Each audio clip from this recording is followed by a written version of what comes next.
22 hari jelang pencoblosan Pilpres 2024, isu tidak sedap soal kondisi Kabinet Indonesia Maju berhembus. Isu itu pertama kali disampaikan ekonom senior yang getol mengkritik kebijakan pemerintah selama ini, Faisal Basri. Faisal Basri mengungkapkan ada sejumlah menteri di Kabinet Presiden Jokowi siap mengundurkan diri, diantaranya Sri Mulyani dan Basuki Hadi Mulyono. Semuanya dipicu atas Presiden Jokowi yang dinilai banyak intervensi atau cawe-cawe dalam kementerian untuk pemilu 2024. Ya, di dalam tidak diragukan lagi makin mencuat ketidakpuasan dan puncaknya tatkala Pak Jokowi mengusung anaknya jadi wapres. Jadi itu batas toleransinya. Ya, mereka secara terbuka sudah, sebetulnya bukan cuma menteri ya. Ada pejabat gubernur juga yang seperti itu. Dan mereka diminta untuk ya cawe-cawe sesuai dengan tugas-tugas mereka gitu.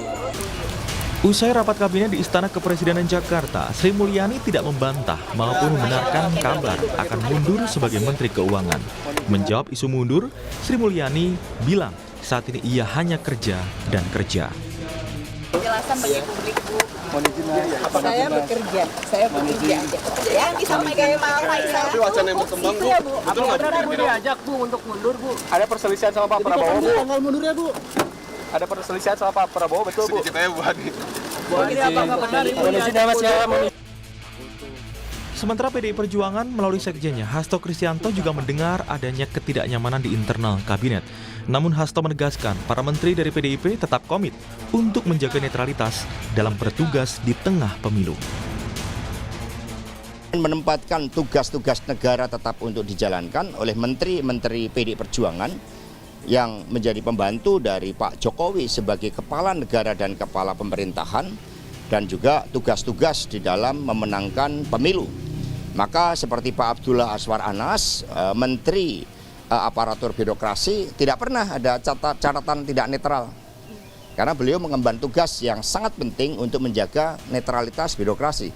Tidak mundur aja banyak intimidasi, apalagi kalau kemudian mundur akan semakin banyak penyalahgunaan kekuasaan. Jadi ini untuk mengawal pemilu yang demokratis. Presiden Jokowi pun membantah isu tersebut. Jokowi memastikan para menterinya masih bekerja sesuai tugasnya. Ya, kabarnya dari siapa?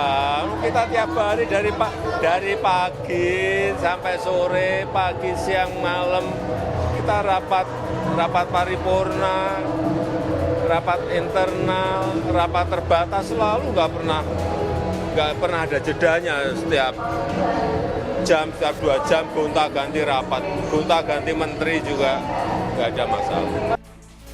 Isu mundurnya sejumlah menteri di kabinet patut untuk menjadi perhatian serius. Pasalnya, para menteri memegang peranan penting dalam menyelesaikan tugas presiden hingga akhir masa jabatan. Tim Liputan, Kompas TV.